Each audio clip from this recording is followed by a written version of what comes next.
वंदे मातरम। सभी प्यारे मित्रों का वेलकम, अभिनंदन है टीटी फैमिली शिक्षकों के परिवार जायसवाल कोचिंग सेंटर पर, पावर्ड बाय शिक्षा ही प्रकाश है। बात करेंगे पर्यावरण ईवीएस के एनसीईआरटी के पैटर्न पर। ये क्लास नंबर आपकी 7 है बाय जायसवाल सर। इस क्लास में साथियों 20 महत्वपूर्ण लाजवाब क्वेश्चन करने वाले हैं आपके सिलेबस, आपके एग्जाम पैटर्न पर, और आपके चैप्टर वाइज सभी क्लासेस चल रही हैं। सभी चैप्टर वाइज से संबंधित यहाँ पे प्रश्न किए जाते हैं, क्योंकि सिलेक्शन सर्वोपरि है। ईवीएस में साथियों 30 ऑफ 30 का टारगेट है, तभी आप 25+ स्कोर ला पाते हैं। चलिए, इस क्वेश्चन का पहला प्रश्न है, 61वां नंबर प्रश्न है, पृथ्वी के वातावरण की किस सतह में ओजोन परत पाई जाती है? Troposphere, stratosphere, mesosphere, ionosphere. पता है आप सभी को? नीचे कमेंट बॉक्स में अपना अपना आंसर बताते चलिए। क्वेश्चन क्रमांक लिखा हुआ है, आप क्वेश्चन क्रमांक लिख के आंसर बता सकते हैं। तो पृथ्वी के वातावरण की या वातावरण के ओजोन परत या स्ट्रेटोस्फियर में ओजोन परत पाई जाती है। क्या उसे क्या बोला जाता है? स्ट्रेटोस्फियर या समताप मंडल की बात करेंगे।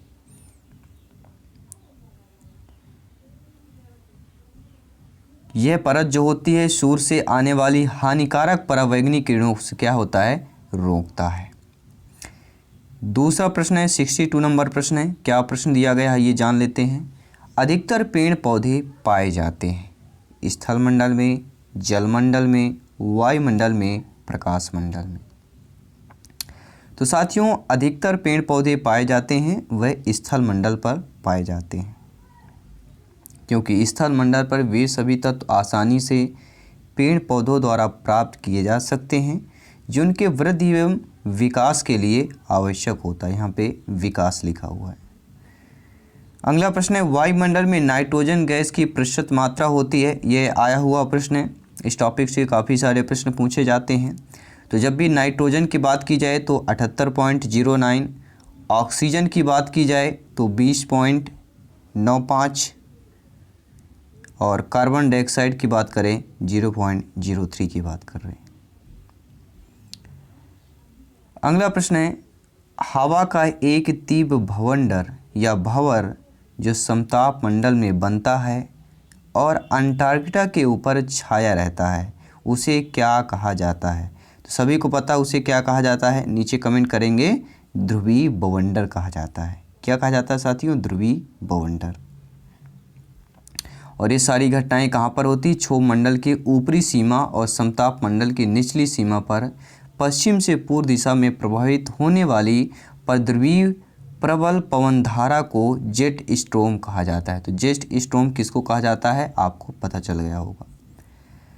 अगला प्रश्न है, स्क्रीन पर दिया गया है, वायुमंडल की सबसे निचली परत कहलाती है, या धरती से या पृथ्वी से पहली परत वायुमंडल की हमारी क्षोभ मंडल कहलाती है। सभी को पता होगा। क्षोभ मंडल के बाद आपका समताप मंडल आता है। भूमध्य रेखा पर 18 किलोमीटर 8 किलोमीटर ध्रुवों पर और विषुवत रेखा अर्थात भूमध्य पर 18 किलोमीटर की ऊंचाई तक यह परत जो है क्षोभ मंडल पाई जाती है। सबसे निचली परत है। यह मंडल जैवमंडलीय पारिस्थितिक के लिए तंत्र के लिए सर्वाधिक महत्वपूर्ण मानी जाती है, क्योंकि मौसमी संबंधी सारी घटनाएं, कोहरा, बादल, वर्षा, आंधी, तूफान, मेघ गर्जन, सारी घटनाएं यहाँ पर आपके क्षोभ मंडल पर होती हैं। अगला प्रश्न है, बहुत ही अच्छा सा प्रश्न यहाँ पर दिया गया है। प्रश्न क्या पूछा गया है? वायुमंडल का कौन सा भाग प्रकाश की परावैंगनी अर्थात यूवी किरणों को पृथ्वी की सतह पर आने से रोकता है? सभी कमेंट करेंगे। सभी मित्रों को जय हिंद, वंदे मातरम, इंकलाब जिंदाबाद। आई होप सभी प्यारे में शिक्षक बंधु हैं, शिक्षक बनने के लिए यहाँ पर आए हैं, प्रण लेकर आए हैं, और वह प्रण जो लेकर आए हैं वह तय कीजिए और सिलेक्शन पाइए, क्योंकि आधा सिलेक्शन आपके मन पर होता है।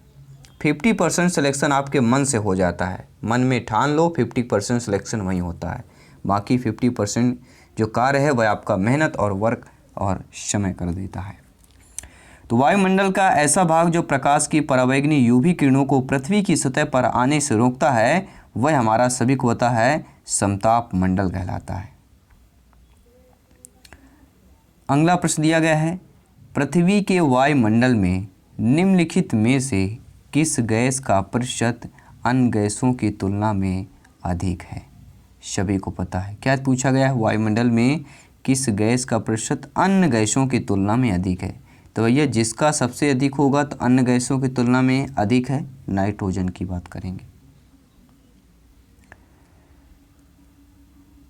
नाइट्रोजन का प्रतिशत 78, ऑक्सीजन का 21, आर्गन का 0.93 और कार्बन डाइऑक्साइड का 0.03% होता है। इसके अतिरिक्त भी नियान, हीलियम, ओजोन, हाइड्रोजन, जल वाष्प भी आपके मौजूद रहता है। परीक्षा के दृष्टि से महत्वपूर्ण वन लाइनर आप लोग देख लीजिए, बहुत इंपॉर्टेंट है, हो सकता है आप लोग नोट भी कर सकते हैं। और फ्री में नोट्स आपको टेलीग्राम के माध्यम से प्रोवाइड करा दिया जाता है, तो जल्दी जा पर टेलीग्राम पर सर्च करें जायसवाल कोचिंग सेंटर। तो परीक्षा के दृष्टि से इंपॉर्टेंट फैक्ट जान लेते हैं। वायुमंडल में सबसे अधिक मात्रा में पाई जाने वाली गैस नाइट्रोजन है। वायुमंडल का सबसे निचला स्तर क्षोभ मंडल कहलाता है। क्षोभ मंडल को और क्या क्या कहा जाता है? संवहन मंडल या परिवर्तन मंडल भी क्षोभ मंडल को ही कहते हैं। मौसमी संबंधी घटनाएं जैसे आंधी, तूफान, वर्षा, कोहरा, पाला, ओलावृष्टि घटित होती हैं कहाँ पर? क्षोभ मंडल पर घटित होती हैं। जेट स्ट्रीम धाराएं प्रवाहित होती हैं, क्षोभ मंडल में प्रवाहित होती हैं। ओजोन परत किस मंडल में विद्यमान है? तो समताप मंडल में विद्यमान है। वायुयान उड़ाने की आदर्श दशा किस मंडल में पाई जाती है? तो समताप मंडल में पाई जाती है। रेडियो तरंगे किस मंडल पर पाई जाती हैं? तो रेडियो जो तरंगे होती हैं वह आयन मंडल पर पाई जाती है। ये ध्यान दीजिएगा, इंपॉर्टेंट प्रश्न बन जाता है। रेडियो तरंगे किस मंडल में पाई जाती हैं? आपके आयन मंडल पर पाई जाती है। वातावरण की सबसे गर्म परत कौन सी है? बहुत ही इंपॉर्टेंट प्रश्न।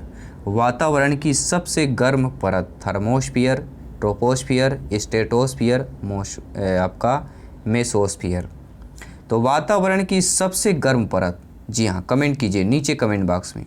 वातावरण की जो सबसे गर्म परत होती है वह साथियों नाम ही है। कोई भी गर्म चीज़ चाय वाय रखना हो तो किस पर रखते हैं? थर्मामीटर पर। तो थर्मोस्फियर की बात करेंगे। यह पृथ्वी से लगभग 85 किलोमीटर की ऊंचाई पर स्थित है। मध्यमंडल में मेसोस्फियर के ऊपर स्थित है और मध्यमंडल को ही मेसोस्फियर कहा जाता है इंग्लिश में। तो इंग्लिश हिंदी में कंफ्यूज नहीं होना, क्योंकि पर्यावरण और साइंस के प्रश्न आपके दोनों भाषाओं में पूछे जा सकते हैं।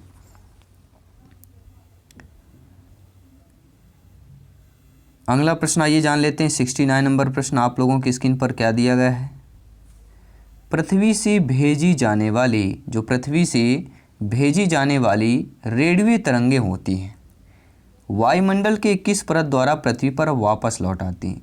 यानी मान लीजिए एक पृथ्वी है और ये पूरा वायुमंडल है, यहाँ पे जो तरंगे जाती हैं तो कौन से मंडल पे फिर वो रिटर्न पृथ्वी पर ही आती हैं? किस मंडल से वह रिटर्न होने लगती हैं या रिटर्न होती हैं या वापस लौट आती हैं? मध्यमंडल, समताप मंडल, क्षोभ मंडल, आयन मंडल। तो सभी को पता होगा वह आयन मंडल है। रेडियो तरंगे की जब भी बात करें तो आयन मंडल का संबंध रेडियो तरंगे से है, या रेडियो तरंगे का संबंध आयन मंडल से है, जो कि आपके 80 से 640 किलोमीटर के मध्य पर पाई जाती है। और वायुमंडल की इसी परत से विभिन्न आवृत्ति की रेडियो तरंगे परावर्तित होती हैं। आयन मंडल कई परतों में यह बांटा भी गया है, डी लेयर में बांटा गया है। इसमें क्या होता है, जो तरंग दैर्ध्य होती हैं अर्थात निम्न आवृत्ति की रेडियो तरंगे परावर्तित होती हैं। डी लेयर में निम्न यानी कम आवृत्ति वाली। ई लेयर में बांटा गया है, इसमें क्या होता है, मध्य व लघु तरंग दैर्ध्य अर्थात मध्यम व उच्च आवृत्ति के रेडियो तरंगे परावर्तित होती हैं ई लेयर पर। एफ लेयर पर इससे क्या होता है, मध्यम या लघु तरंग दैर्ध्य अर्थात मध्यम उच्च आवृत्ति के रेडियो तरंगे परावर्तित होती हैं। और अंतिम में आपका जी लेयर, इससे लघु, मध्यम, दीर्घ सभी तरंग दैर्ध्य अर्थात निम्न, मध्यम, दीर्घ सभी आवृत्ति की तरंगे परावर्तित होती है। प्रश्न पूछा जा सकता है, ठीक है, क्या प्रश्न पूछा जा सकता है कि आयन मंडल का ऐसा लेयर बताइए जिसमें लघु, मध्यम, दीर्घ सभी तरंग दैर्ध्य अर्थात मध्यम दीर्घ आवृत्ति के तरंगे परावर्तित हो जाती हैं। आपके ऑप्शन दे दिए जाएगा डी लेयर, ई लेयर, एफ लेयर, जी लेयर। तो आपका जवाब होना चाहिए जी लेयर। अगर ज़्यादा इम्पोर्टेंट या कठिन प्रश्न बनता है, कंपटीशन हाई होता है, तो इस टाइप के प्रश्न पूछे जा सकते हैं। भारत में कृषि को प्रभावित करने वाला मौसम सबसे महत्वपूर्ण तत्व तापमान, आर्द्रता, पवन, वृष्टि। तो भारत में कृषि को प्रभावित करने वाला मौसम का जो सबसे महत्वपूर्ण तत्व है वह कहलाता है साथियों वृष्टि। जी हाँ, क्योंकि भारत उष्ण तथा समशीतोष्ण दो कटिबंध में स्थित है। वर्षा जल संग्रहण क्या है साथियों? सभी कमेंट करें, वर्षा जल संग्रहण आपका क्या कहलाता है? सभी को पता है, वर्षा जल संग्रहण यानी वर्षा जल का जमाव या भंडारण हो जाएगा। बिल्कुल सही बात है, वर्षा जल का जमाव या भंडारण ही वर्षा जल संग्रहण कहलाता है। अगला प्रश्न दिया गया है, जब जल वाष्प वायुमंडल में अवक्षेपित या संघनित होकर द्रव के रूप में पृथ्वी पर गिरता है तो उसे क्या कहते हैं?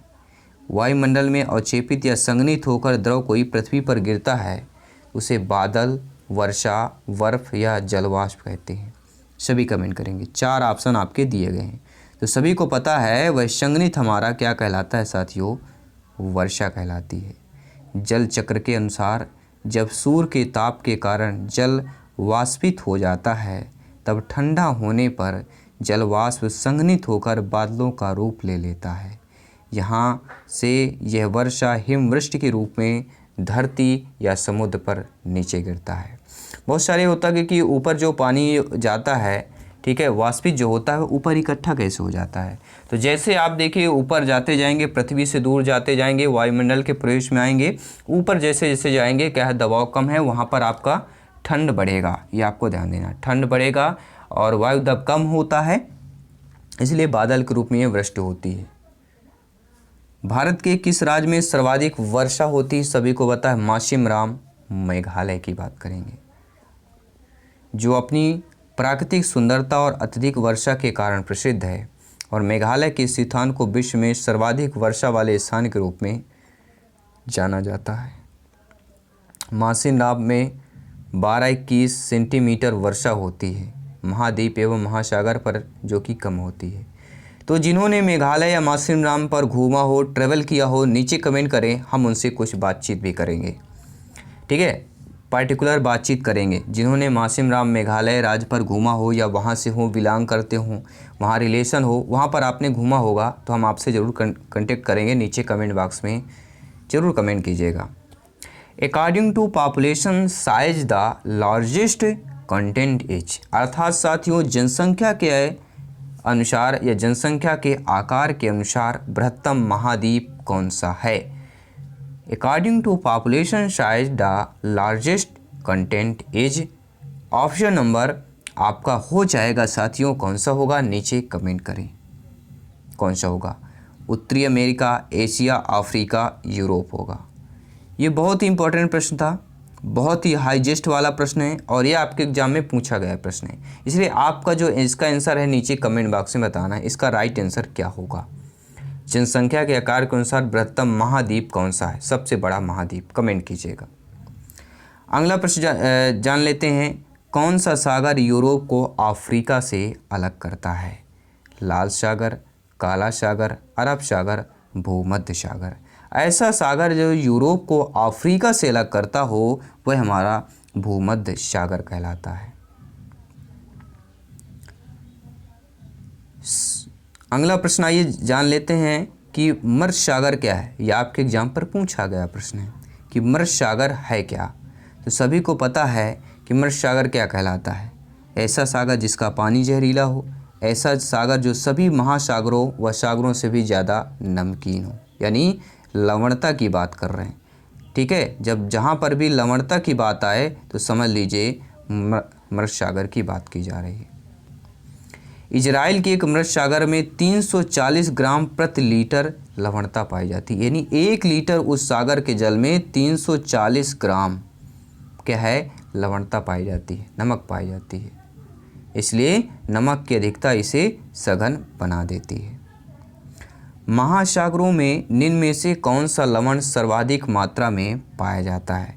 Magnesium sulphate, calcium sulphate, magnesium chloride, sodium chloride. तो सभी को पता है जब भी हम NaCl की बात करते हैं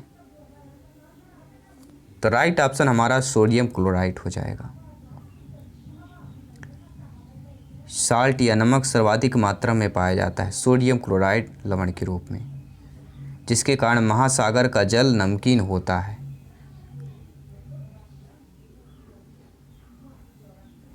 अगला प्रश्न दिया गया स्क्रीन पर है 71% पृथ्वी का तल ढका हुआ है, या 71% जो है पृथ्वी का तल ढका हुआ है, या 3/4 भाग जो है पृथ्वी का किससे ढका हुआ है। एक ही नाम आता है, 3/4 पूछा जाए यानी 4 भाग में 3 भाग आपका जल से घिरा हुआ है। उसी प्रकार 71% जो है पृथ्वी पर किससे ढका हुआ, मान लीजिए पृथ्वी है और 71% जो है बाहरी जो है किससे ढका हुआ है, जल से ढका हुआ है। बाकी इतना आपका मिट्टी भूमि है, और इसमें पेड़ पौधे ये सारी चीज़ें, बीच बीच में नदियाँ पहाड़ ये सब आ जाते हैं।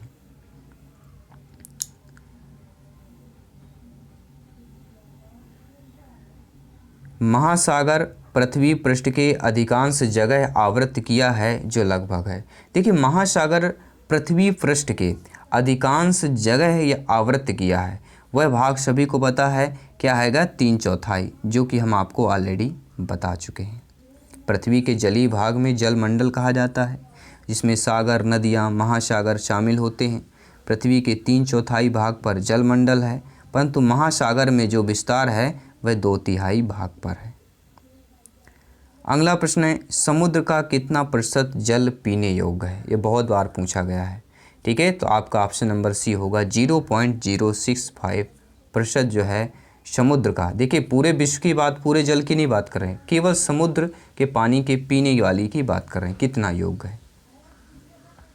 तो ये दोस्तों 20 महत्वपूर्ण लाजवाब हमने क्वेश्चन कंप्लीट कर लिया। ये आपके प्रश्न आपको कैसे लगे टॉप 20 क्वेश्चन में से, और आपने इस क्लास में कितना अटेंड किया है, कितना स्कोर प्राप्त किया है, नीचे कमेंट बॉक्स में बताएं। फीडबैक जारी रखें, हर सब्जेक्ट की तैयारी होगी। और इसी तरह अपने family TT family Jaiswal coaching centre को फॉलो करते रहें, क्योंकि आपके शिक्षकों का परिवार है, टीचर्स फैमिली है। और दोस्तों मैं आपके साथ जायसवाल सर जल्द मिलता हूँ नेक्स्ट क्लास पर। सभी मित्रों को जय हिंद, वंदे मातरम, धन्यवाद।